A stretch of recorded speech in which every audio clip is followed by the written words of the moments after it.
মৰমৰ ছাত্ৰ ছাত্ৰীসকল তোমালোকৰ প্ৰিয় চেনেল ইংলিছ লাৰ্ণিং আসামলৈ মই তোমালোকক স্বাগতম জনাই আজি মই তোমালোকৰ আগত বাক্সা জিলাত অনুষ্ঠিত হোৱা half yearly examination 2024 subject Assamese MIL-ৰ কোশ্চিন পেপাৰখনৰ সম্পূৰ্ণ সলিউশন লৈ উপস্থিত হৈছো।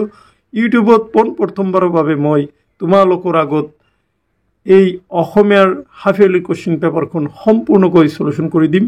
হয়তো তোমালোকে ইয়াৰ আগত ইউটিউবত কোনো চেনেলৰ পৰাই অসমীয়াৰ সম্পূৰ্ণ কোশ্চিন পেপাৰৰ সলিউশন পোৱা নাই। এই ভিডিও তোমালোকে পাবা, গতিকে ভিডিওটো প্ৰথমৰ পৰা শেষলৈ চাবা। ভিডিওটো অকণমান দীঘল হ'ব।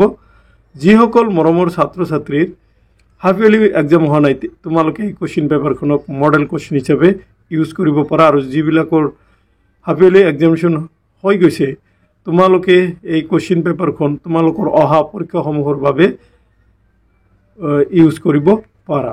বলাচোন মৰমৰ ছাত্ৰ ছাত্ৰীসকল কোশ্চিন পেপাৰৰ মূল বিষয়বস্তুলৈ যাওঁ। পোনপ্ৰথমতে মই তোমালোকৰ আগত ক অংশ আলোচনা কৰিম। ক অংশৰ 1 নং প্ৰশ্ন হ'ল অতি চমু উত্তৰ লিখা যিকোনো 4টা। প্ৰথম অৱস্থাত উদ্যোগীয়ে কি কৰিবলৈ সাজু থাকিব লাগে? উত্তৰ, প্ৰথম অৱস্থাত উদ্যোগীয়ে জোতা চিলাইৰ পৰা চণ্ডী পাঠলৈ সকলো কৰিবলৈ সাজু থাকিব লাগে। খ নম্বৰ, কোনটো যুগক ভাৰতীয় সংস্কৃতিৰ বিস্তাৰ যুগ বুলি কোৱা হয়? এইটো হ'ব যে প্ৰকৃতপক্ষে বৌদ্ধ ধৰ্মৰ প্ৰচাৰৰ যুগক ভাৰতীয় সংস্কৃতিৰ বিস্তাৰ যুগ বুলি কোৱা হয়। ভাইৰাছ কি? ভাইৰাছ হৈছে ধ্বংসাত্মক অভিপ্ৰায়েৰে প্ৰস্তুত হোৱা এক ধৰণৰ কম্পিউটাৰ প্ৰগ্ৰাম। ঘ নম্বৰ, ভাৰত চৰকাৰে অৰুণিমা সিনহাক কোন চনত পদ্মশ্ৰী প্ৰদান কৰিছিল? উত্তৰ হ'ব 2015 চনত। অংগ, কাজিৰঙাৰ প্ৰথম ভাৰতীয় তথা অসমীয়া বন বিষয়াজন কোন? উত্তৰ, মহিচন্দ্ৰ মেধি। এতিয়া মই তোমালোকৰ আগত এই 5টা প্ৰশ্নৰ সমাধান স্ক্ৰীনশ্বটৰ সুবিধা কৰি দিছোঁ। তোমালোকে 1 নম্বৰ 5টা প্ৰশ্ন চাই লোৱা। ওকে। প্ৰশ্ন 2, চমু উত্তৰ লিখা। ক, বিজিতে ছাৰক উদ্যোগী সম্পৰ্কে কি কৈছিল? উত্তৰ, উদ্যোগী সম্পৰ্কে বিজিতে ছাৰক কৈছিল যে যিয়ে নিজৰ ব্যৱসায় বা উদ্যোগ আৰম্ভ কৰি কোনো বস্তু বা সেৱা বিক্ৰী কৰি নিজৰ জীৱিকা উলিওৱাৰ লগতে আনকো কৰ্মসংস্থাপন দিবলৈ সক্ষম হয়। খ, উত্তৰ ভাৰতৰ সংগীতে কি নতুন বস্তু আমাৰ চকুত পেলাই বুলিছে? উত্তৰ ভাৰতৰ সংগীতে গাম্ভীৰ্যৰ লগতে ঠায়ে ঠায়ে এই সংগীতত এক উৰুণীয়া ভাৱৰ সংযোগ ঘটাৰ কথা আমাৰ চকুত পেলায়। ইয়াকে সুৰ বস্তুৰ ওপৰত লোকসংগীতৰ প্ৰভাৱ বুলিব পাৰি বুলি কৈছে। গ, WW বা ৱেব কি? WW বা ৱৰ্ল্ড ৱাইড ৱেব বা ৱেব হৈছে সমগ্ৰ বিশ্বজুৰি সিঁচৰিত হৈ থকা লাখ লাখ কম্পিউটাৰত মজুত থকা পৰস্পৰ সংলগ্ন বিভিন্ন তথ্যপাতিৰ সামূহিক ভাণ্ডাৰ। ঘ নম্বৰ, অৰুণিমাক মনোবল বঢ়াই লক্ষ্যত উপনীত হোৱাত সহায় কৰা বিখ্যাত ক্ৰিকেটাৰজনৰ নাম কি? তেওঁৰ কোনটো কথাই অৰুণিমাক অনুপ্ৰাণিত কৰিছিল? অৰুণিমাক মনোবল বঢ়াই লক্ষ্যত উপনীত হোৱাত সহায় কৰা বিখ্যাত ক্ৰিকেটাৰজন হ'ল যুৱৰাজ সিং। তেওঁৰ তলত দিয়া কথাই অৰুণিমাক অনুপ্ৰাণিত কৰিছিল।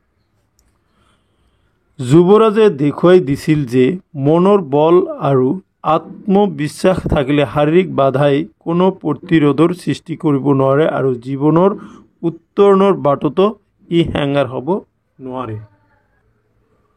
অংগ, কাজিৰঙালৈ যাবলৈ ওলোৱাৰ সময়ত পাহি আৰু পলক মাক দেউতাকে কি উপদেশ দিছিল?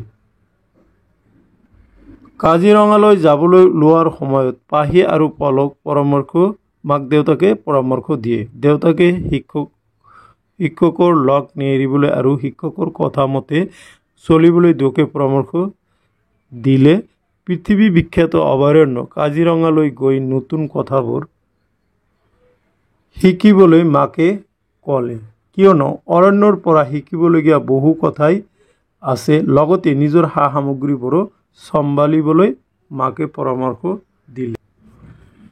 It cricket, sleep cricket, dream cricket, drink cricket. Coca কোম্পানীৰ এই বিজ্ঞাপনটো উদ্যোগী হ'ব বিচৰা এজন ছাত্ৰ বা ব্যক্তিৰ বাবে কিয় গুৰুত্বপূৰ্ণ? Eat cricket, sleep cricket, dream cricket, drink cricket. Coca কোম্পানীৰ এই বিজ্ঞাপনটোৱে উদ্যোগী হ'ব বিচৰা এজন ছাত্ৰ বা ব্যক্তিৰ বাবে গুৰুত্বপূৰ্ণ, কিয়নো খাওঁতে, শুওঁতে, উঠোতে, বহোতে অনবৰতে উদ্যোগী ব্যক্তিগৰাকী নিজৰ লক্ষ্য বা সপোন সাৰ্থক কৰিবৰ বাবে নিৰ্বিচ্ছিন্নভাৱে কাম কৰি যাব লাগিব। লগতে তেওঁৰ লাগিব এক সৃজনশীল মন।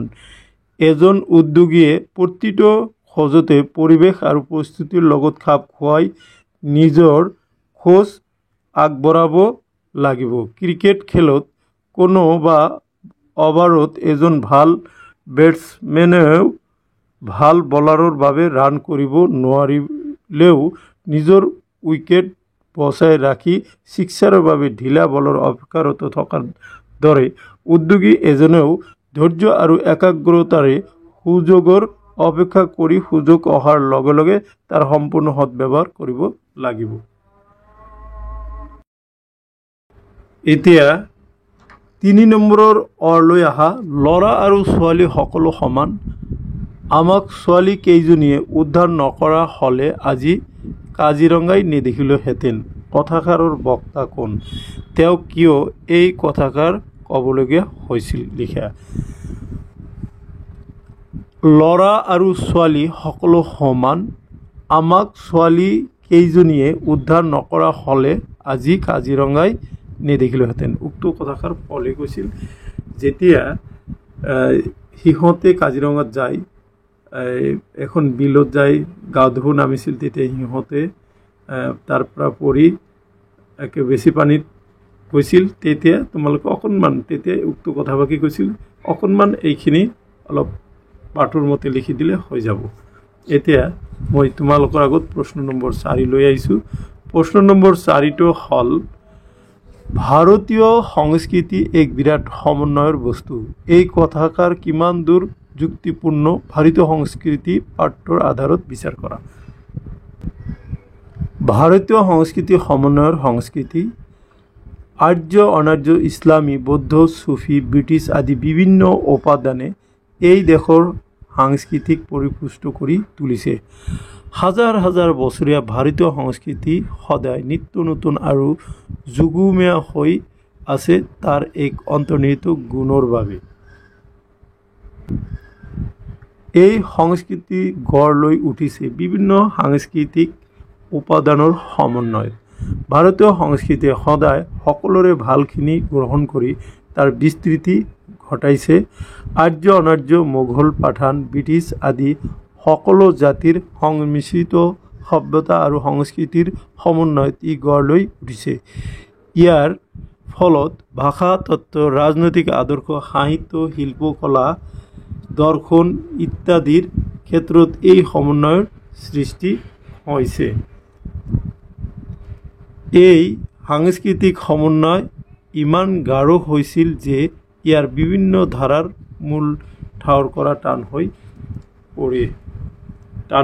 পৰে। চ' এইখিনি আছিলে এই প্ৰশ্নটোৰ সমাধান।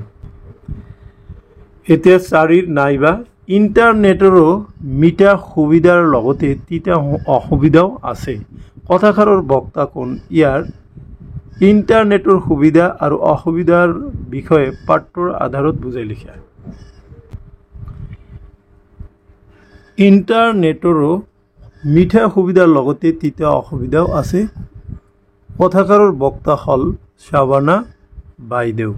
ইণ্টাৰনেটৰ ব্যৱহাৰ কৰি কুঁৱলী ভাৰাক্ৰান্ত হৈ পৰিল।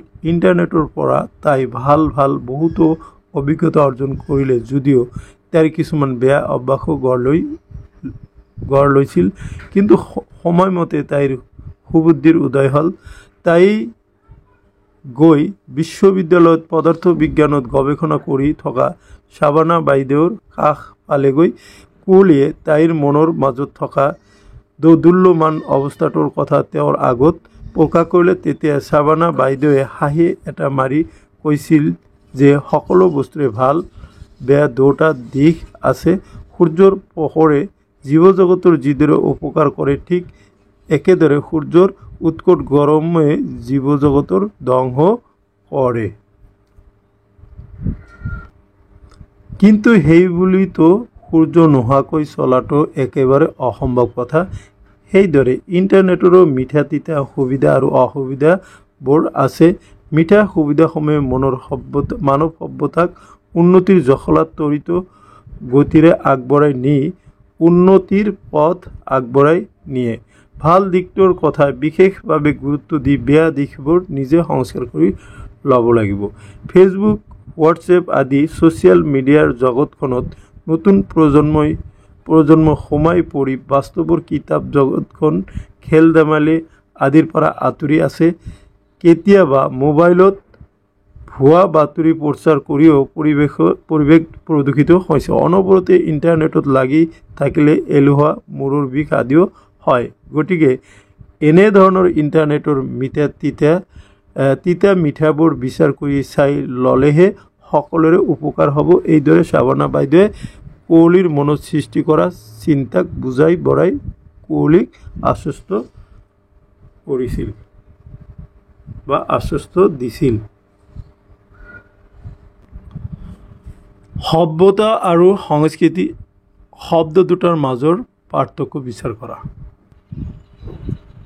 তোমালোকে সভ্যতা আৰু সংস্কৃতি শব্দ দুটাৰ মাজৰ পাৰ্থক্য বিচাৰ কৰাৰ উত্তৰখিনি এইখিনি লিখি দিলে হ'ব। তোমালোকে স্ক্ৰীনশ্বট মাৰি ল'বা। প্ৰশ্ন 6, কাজিৰঙালৈ গৈ কি বিশেষ শিক্ষা লাভ কৰিলে বুলি শিক্ষাৰ্থীসকলে শিক্ষক শিক্ষয়িত্ৰীসকলক অৱগত কৰিছিল? মৰমৰ ছাত্ৰ ছাত্ৰীসকল, তোমালোকে 10 নং প্ৰশ্নটো উত্তৰ লিখিবা। খুব ইম্পৰ্টেণ্ট প্ৰশ্ন, তোমালোকৰ পৰীক্ষাত দিছিল। চ' মাই ডিয়াৰ ষ্টুডেণ্টছ, এইখিনি আছিল গদ্য ভাগৰ প্ৰশ্ন আৰু সমাধান। এতিয়া মই তোমালোকৰ আগত প্ৰশ্ন 7 অৰ্থাৎ পদ্য ভাগৰ প্ৰশ্নসমূহৰ সমাধান আগবঢ়াবলৈ যত্ন কৰিম। প্ৰশ্ন 7, প্ৰশস্তি কবিতাটোৰ মূল ভাৱ লিখা। তোমালোকে প্ৰশস্তি কবিতাটোৰ মূল ভাৱ প্ৰশ্ন নম্বৰ 5 এইখিনি তোমালোকে লিখিবা। অ'কে। প্ৰশ্ন 8, অতি চমু উত্তৰ লিখা যিকোনো তিনিটা। ক, বৰগীতৰ ভাষা কি? উত্তৰ, বৰগীতৰ ভাষা হ'ল ব্ৰজাৱলী। জিকিৰৰ ৰচক কোন? উত্তৰ, জিকিৰৰ ৰচক হ'ল আজান ফকীৰ। গ, প্ৰকৃতিক কোনে সাদৰি আনিলে বুলি কবি কৈছে? প্ৰকৃতিক কোনে সাদৰি আনিলে বুলি কবিয়ে কৈছিল? উত্তৰ, প্ৰকৃতিক নতুন কুঁহিপাতবোৰে সাদৰি আনিলে বুলি কবিয়ে কৈছে। ঘ, পাঠ্যপুথিত সন্নিৱিষ্ট বৰগীতটি কি ৰাগত বন্ধা আছে? উত্তৰ, পাঠ্যপুথিত সন্নিৱিষ্ট বৰগীতটি বসন্ত ৰাগত বন্ধা আছে। এতিয়া মই তোমালোকৰ আগত এই 8 নম্বৰ প্ৰশ্নটোৰ সমাধানখিনি স্ক্ৰীনশ্বট মাৰাৰ সুবিধা কৰি দিছোঁ। তোমালোকে 8 নং প্ৰশ্নৰ আনচাৰখিনি চাই লোৱা। প্ৰশ্ন 9, চমু উত্তৰ দিয়া যিকোনো তিনিটা। ক, বৰগীত কাক বোলে? কি উদ্দেশ্যে বৰগীতসমূহ ৰচনা কৰা হৈছিল? উচ্চ মান বিশিষ্ট সাৱলীল ভাষাৰ স্তুতিমূলক তথা উপদেশমূলক বৰগীতসমূহ শাস্ত্ৰীয় ৰাগযুক্ত আৰু আধ্যাত্মিক ভাৱগধুৰ। শংকৰদেৱ আৰু মাধৱদেৱে লিখা গীতসমূহক হে বৰগীত বোলা হয়।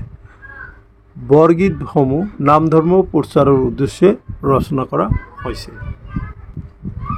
খ, কোনবোৰ গীতৰ সৈতে জিকিৰ গীতৰ সুৰ সাদৃশ্য আছে?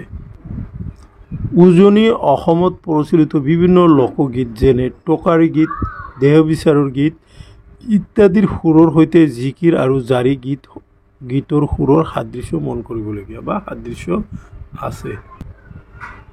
প্ৰশ্ন গ ৰঘুনাথ চৌধুৰীক বিহগী কবি বুলি কিয় কোৱা হয়? মৰণোত্তৰ কালত প্ৰকাশিত তেওঁৰ কবিতা পুথিখনৰ নাম কি? চৰাইক বিষয়বস্তু হিচাপে লৈ বহুতো কবিতা লিখিছিল বাবে ৰঘুনাথ চৌধুৰীক বিহগী কবি বুলি আখ্যা দিয়া হৈছে। মৰণোত্তৰ বাবে তেওঁৰ প্ৰকাশিত কবিতা পুথিখনৰ নাম হ'ল মনাই বৰাগী কবিতা। ঘ প্ৰশস্তি কবিতাটোত কবিয়ে কিয় আৰু কাৰ প্ৰশস্তি কৰিছে? প্ৰশস্তি কবিতাটোত কবিয়ে প্ৰকৃতিৰ সৌন্দৰ্যৰ মাজেৰে সুন্দৰৰ প্ৰশস্তি গাইছে। প্ৰকৃতিৰ সৌন্দৰ্যৰ মাজত কবিয়ে চিৰ সুন্দৰৰ অৰ্থাৎ নেদেখাজনৰ অস্তিত্ব উপলব্ধি কৰিছে। সেই চিৰ সুন্দৰৰ প্ৰশস্তি কৰিছে যাতে সকলোৱে বুজিব পাৰে আৰু পৰম মুক্তিৰ বাট বিচাৰিব পাৰে। এতিয়া 10 নম্বৰ প্ৰশ্নলৈ আহা। ব্যাখ্যা কৰা যিকোনো এফাকি। 1 পূৰণ 4 5 = 5।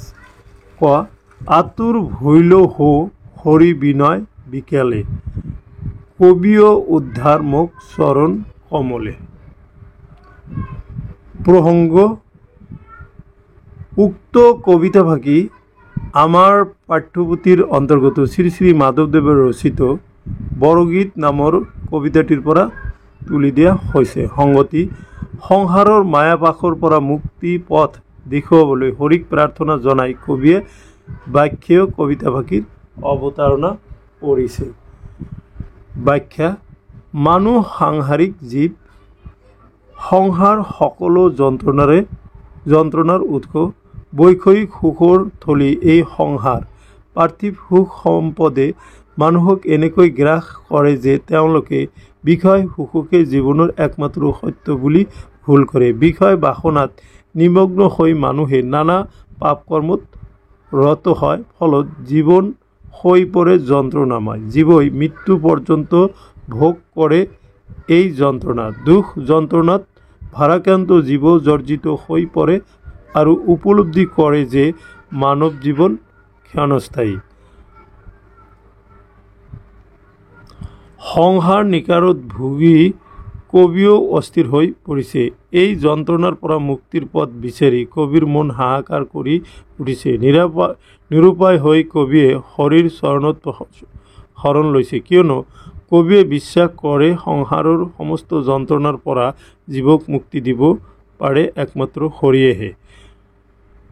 এইখিনি হ'ল ব্যাখ্যা। এই তলৰখিনি তোমালোকে মন্তব্য বুলি লিখিব পাৰা। হৰিৰ কমল সম চৰণ দুখনিত শৰণ লৈ কবি মহাপুৰুষ জনাই উদ্ধাৰ পাব বিচাৰিছে জীৱনৰ সমস্ত দুখ যন্ত্ৰণাৰ পৰাই। এনে ভাৱ ব্যাখ্যাই কবিতা ফাঁকিৰ মাজেৰে স্পষ্ট হৈ পৰিছে।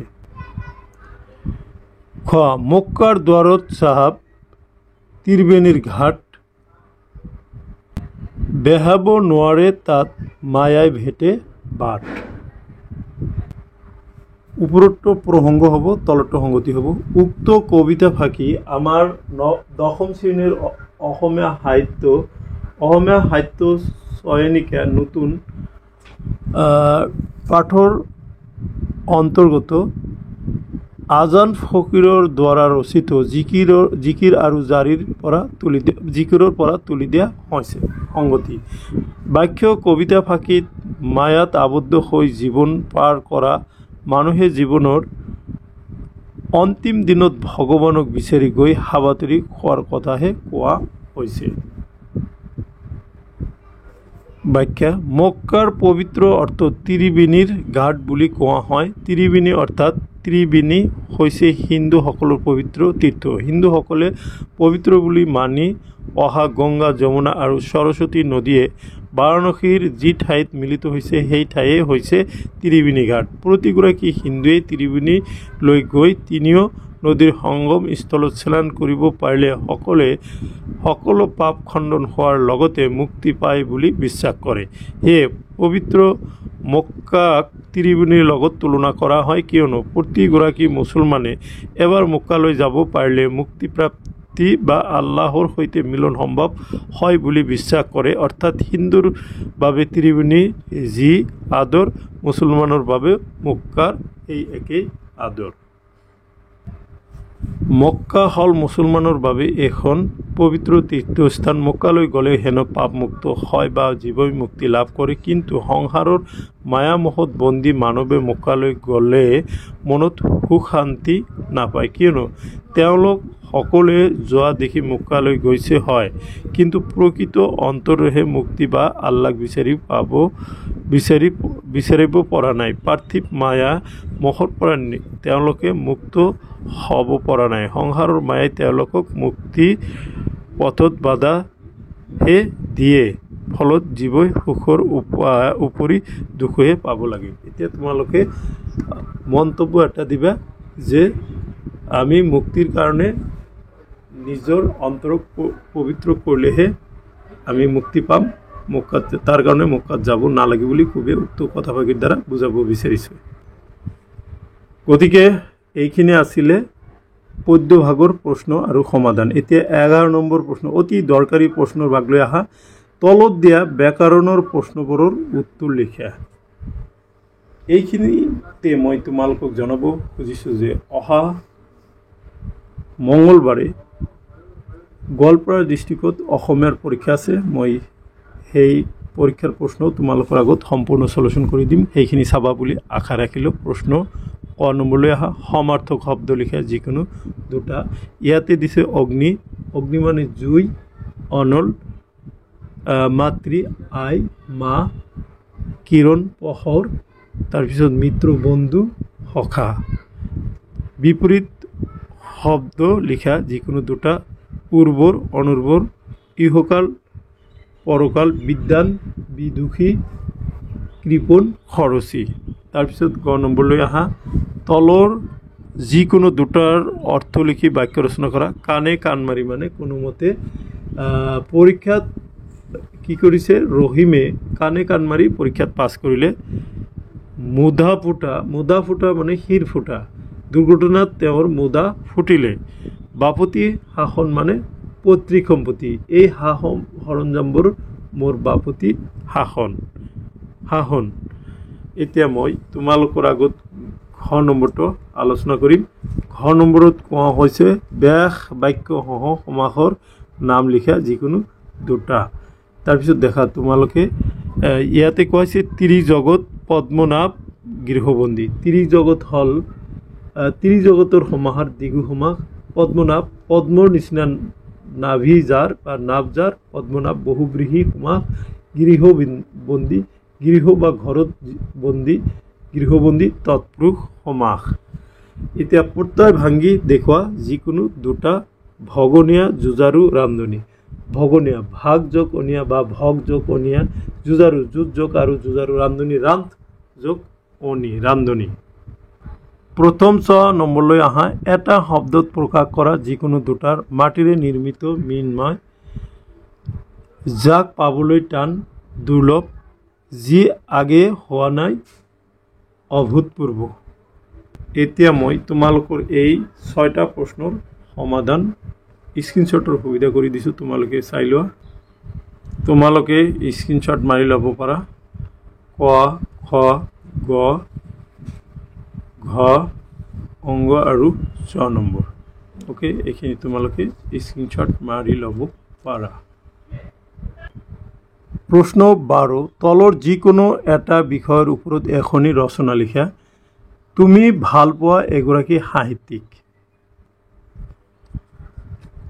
তোমাৰ প্ৰিয় সাহিত্যিক বা তুমি ভাল পোৱা সাহিত্যিক।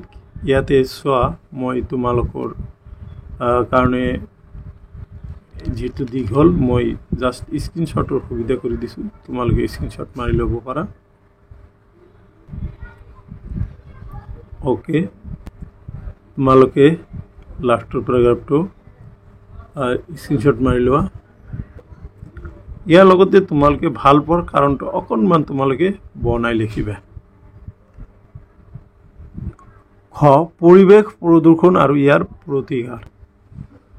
চোৱা, পৰিৱেশ প্ৰদূষণ আৰু ইয়াৰ প্ৰতিকাৰ। অ'কে,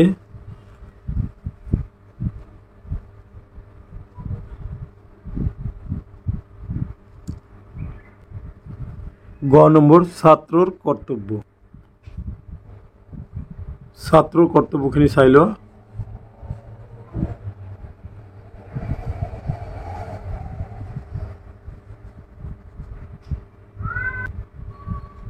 চ' সামৰণি, লাষ্টটো হ'ব সামৰণি, সামৰণিটো চাই লওঁ। এইখিনি হ'ল ৰচনা বিভাগ। এতিয়া মই তোমালোকৰ আগত প্ৰশ্ন নম্বৰ 13টো লৈ আহিছোঁ। প্ৰশ্ন নম্বৰ 13ত দিছে, তোমাৰ পাঠ্যপুথি বৈচিত্ৰ্যময় অসমত উল্লেখ কৰা যিকোনো দুটা জনগোষ্ঠীৰ বিষয়ে চমুকৈ লিখা। এইটো তোমালোকে দেউৰীসকল আছে, গোৰ্খাসকল আছে, বড়োসকল আছে, এই তিনিটাৰ যিকোনো দুটা তোমালোকে চমুকৈ লিখিব লাগে। এতিয়া 14 নম্বৰ, চমু টকা লিখা যিকোনো দুটা। ইন্দ্ৰ সিং দেউৰী, ভীমবৰ দেউৰী, ছবিলাল উপাধ্যায়, বিনেশ্বৰ ব্ৰহ্ম। ইন্দ্ৰ সিং দেউৰী, তোমালোকে ইন্দ্ৰ সিং দেউৰীৰ চমু টকাটো চোৱা। ওকে,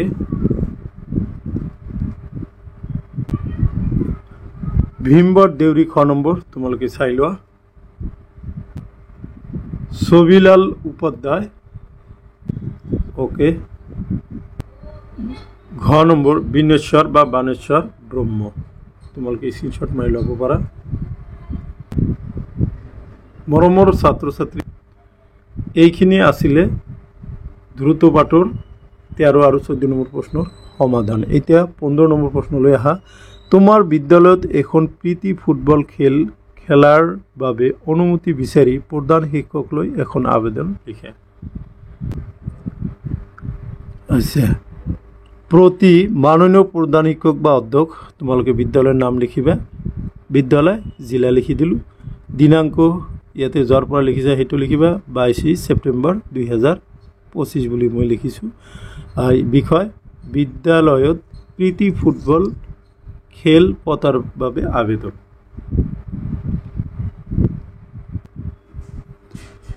মহোদয় মহোদয়া, সন্মানপূৰ্বক বিনীতি নিবেদন এই যে আমাৰ বিদ্যালয়ৰ 10ম আৰু 9ম মান শ্ৰেণীৰ মাজত এখনি প্ৰীতি ফুটবল খেল পাতিবলৈ ইচ্ছা কৰিছোঁ। অনুগ্ৰহ কৰি অহা শনিবাৰে তাৰিখটো তোমালোকে দিবা, প্ৰীতি ফুটবলখন পাতিবলৈ আমাক অনুমতি দিয়ে যেন। গতিকে দয়ালু মহোদয়ৰ ওচৰত অনুৰোধ জনাওঁ যে উক্ত দিনা খেলখন পাতিবলৈ অনুমতি দিয়ে যেন। এয়া মোৰ সৰল গুহাৰি। ইতি আপোনাৰ একান্ত বাধ্য ছাত্ৰ, ইয়াতে এক্স দিছোঁ বা ক দিছোঁ, খেল সম্পাদক এত বিদ্যালয়। তাৰপিছত নাইবা আছে, ভাৱ সম্প্ৰসাৰণ কৰা। প্ৰশ্ন হ'ল, শুই থকা শিয়ালে হাঁহ ধৰিব নোৱাৰে। মই তোমালোকক দি দিছোঁ, তোমালোকে স্ক্ৰীনশ্বট মাৰি ল'বা। গতিকে মৰমৰ ছাত্ৰ ছাত্ৰীসকল, এইখিনি আছিলে ক অংশৰ প্ৰশ্ন উত্তৰ। এতিয়া খ অংশলৈ আহা। 16, অতি চমু উত্তৰ দিয়া যিকোনো 4টাৰ। নাগাৰ্জুন কোন? উত্তৰ, নাগাৰ্জুন হ'ল প্ৰাচীন ভাৰতৰ বিশ্ববিদ্যালয়ৰ এগৰাকী শিক্ষক। নালন্দা বিশ্ববিদ্যালয়ৰ পুথিভঁৰালটোৰ নাম কি আছিল? উত্তৰ, ৰত্নদধি। গ নম্বৰ, প্ৰথম অসমীয়া চনেট প্ৰিয়তমাৰ চিঠি কাৰ ৰচনা? হেমচন্দ্ৰ গোস্বামী। তাৰপিছত, জাতিৰ জীৱন মনোহৰ কৰিবলৈ কবিয়ে কি বেশেৰে ঝাৰু ধৰিবলৈ কৈছে? উত্তৰ, বীৰ বেশেৰে। অম্বিকাগিৰি ৰায়চৌধুৰীক কি আখ্যা দিয়া হৈছিল? অম্বিকাগিৰি ৰায়চৌধুৰীক অসম কিশোৰী আখ্যা দিয়া হৈছিল। এতিয়া আনচাৰখিনি স্ক্ৰীনশ্বট মাৰি লোৱা তোমালোকে। ওকে, প্ৰশ্ন 17, উত্তৰ দিয়া যিকোনো 3টা। আৰ্য শিক্ষাৰ সময়ত মানুহৰ পুৰুষাৰ্থৰ কোন 4টা ভাগত ভগাব বা ভাগ কৰা হৈছিল? ধৰ্ম, অৰ্থ, কাম আৰু মোক্ষ, এই 4টা ভাগত। নালন্দা বিশ্ববিদ্যালয়ত অধ্যয়ন কৰা কোনজন চীনা ছাত্ৰক কামৰূপ ৰাজ্যলৈ নিমন্ত্ৰণ কৰা হৈছিল? নিমন্ত্ৰণ কৰা ৰজাজন কোন আছিল? এইটো হ'ল তোমাৰ ইউৱেন চাং আৰু ভাস্কৰ বৰ্মা। তক্ষশিলালৈ কোন কোন দেশৰ পৰা ছাত্ৰ আহিছিল? তোমালোকে আগৰ প্ৰশ্নখিনিৰ উত্তৰ চোৱা। তক্ষশিলালৈ পঢ়িবলৈ পশ্চিমৰ পৰা পাৰস্য দেশৰ পৰা বেক্টেৰিয়া আৰু মগধ দেশৰ পৰা ছাত্ৰ আহিছিল। হিন্দু বিশ্ববিদ্যালয় গুচি বুদ্ধ বিশ্ববিদ্যালয় হোৱাৰ পাছত চীন দেশৰ পৰাও ছাত্ৰ তক্ষশিলা বিশ্ববিদ্যালয়লৈ আহিছিল। তাৰপিছত অম্বিকাগিৰি ৰায়চৌধুৰীৰ দুখন কবিতাৰ পুথিৰ নাম লিখা। অম্বিকাগিৰি ৰায়চৌধুৰীৰ দুখন কবিতাৰ পুথিৰ নাম হ'ল বীণা বন্ধকী চন্দৰে তুমি। এতিয়া অংগ নম্বৰলৈ আহা। নহ'লে যে বিশ্ব সভাত নহ'ব তোৰ বহাৰ ঠাই। বিশ্ব সভাত বহাৰ ঠাই পাবলৈ কবিয়ে কি কৰিবলৈ নিৰ্দেশ দিছে? তোমালোকে 3 নম্বৰ প্ৰশ্নটো লিখিবা। চমু টকা লিখা। চাণক্য নালন্দা বিশ্ববিদ্যালয় তক্ষশিলা বিশ্ববিদ্যালয়। তোমালোকে চাণক্যৰ বিষয়ে এইখিনি লিখি দিবা। চাণক্য এইখিনি লিখিলে হ'ব। তোমালোকে গ নম্বৰ নালন্দা বিশ্ববিদ্যালয়ৰ বিষয়ে তোমালোকে এইখিনি লিখি দিবা। নালন্দা বিশ্ববিদ্যালয় আৰু তক্ষশিলাৰ বিষয়ে তোমালোকে ওপৰৰ এইখিনি তক্ষশিলা বিশ্ববিদ্যালয়ৰ বিষয়ে লিখি দিলে হ'ব। এইখিনিৰ পৰা এইখিনি লিখি দিবা, হৈ যাব। ওকে। প্ৰশ্ন 19 তলৰ দুটা শব্দৰ অৰ্থ লিখা। তুহৰ মোক্ষ গোলামী। বুহৰ মানে ভেৰণী, গোলামী মানে অধীনত থকা, মোক্ষ মানে নিৰ্বাণ বা মুক্তি। এতিয়া প্ৰশ্ন 20 লৈ আহা। উপসৰ্গ কাক বোলে? প্ৰ আৰু সম উপসৰ্গ প্ৰয়োগ কৰি এটা শব্দ গঠন কৰা। উপসৰ্গ যিবোৰ শব্দই নিজাকৈ কোনো অৰ্থ প্ৰকাশ কৰিব নোৱাৰে যদিও ধাতুৰ আগত বহি বিভিন্ন অৰ্থ প্ৰকাশ কৰে সেইবোৰক উপসৰ্গ বোলে। উপসৰ্গ এবিধ অব্যয়। উপসৰ্গ সংস্কৃত ভাষাত কুৰিটা। পৰদি উপসৰ্গবোৰ প্ৰণাম, প্ৰমাদ, প্ৰহাৰ, প্ৰশংসা, সমধি, সমাদৰ, সংবাদ, সন্মান, সম্পদ। তাৰপিছত 21 নম্বৰ অনুসৰ্গ কাক বোলে? চন আৰু সবলা অনুসৰ্গ ব্যৱহাৰ কৰি এটা শব্দ লিখে। অনুসৰ্গ যিবোৰ বৰ্ণ সমষ্টিয়ে ক্ৰিয়া বা অন্য পদৰ পাছত বহি সিহঁতৰ অৰ্থ বিশেষভাৱে দেখুৱায় সেইবোৰক অনুসৰ্গ বোলা হয়। চন তুমি কাইলৈ আহিবাচোন। সবলা তুমি সবলা তালৈ গৈছিলা। এই ভিডিঅ'ৰ একেবাৰে শেষ প্ৰশ্নটিলৈ আহা। 22 নম্বৰ তলৰ বাক্যটি শুদ্ধকৈ লিখা। অহাকালি মই বজাৰলৈ যাম। এইটোৰ শুদ্ধ তোমালোকে হ'ব কাইলৈ মই বজাৰলৈ যাম। চ' মাই ডিয়াৰ ষ্টুডেণ্টছ, এইখিনি আছিলে কুৱেশ্যন পেপাৰখনৰ সম্পূৰ্ণ সমাধান। আশা কৰিম এই কুৱেশ্যন পেপাৰৰ সম্পূৰ্ণ সমাধানে তোমালোকৰ অহা পৰীক্ষাসমূহ সহায় কৰিব। থেংক ইউ ফৰ ৱাচিং।